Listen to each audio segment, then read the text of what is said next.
Christopher Rufo is now identified as the chief agent provocateur, mobilizing racist Americans against a figment of their own imagination they call critical race theory by way of conflating racism with the designated color of a person's skin. Once again, nobody's doing that.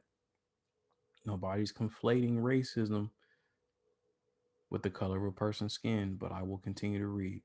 The objective is to frighten people to think that if the color of their skin is coded as white in this country, then they are targets of their so-called colored compatriots' demands for justice. Now, once again, critical race theory is not about that. And when we're speaking of racism, we're not targeting white people for justice.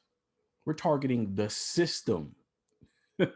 We are targeting the government, those that are responsible for the harm, the education system, right?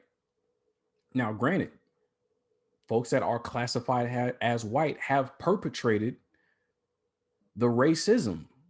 They have perpetrated the prejudice, the systematic prejudice, the systematic antagonism, and the systematic discrimination towards non-white people.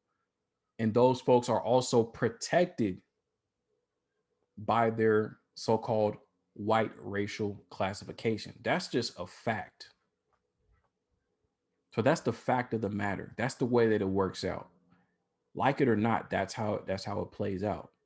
And so, but when we talk about we want justice from the system. We want justice from all these organizations that claim to be anti-racist, that claim to be diverse, but then they continue to perpetuate harm.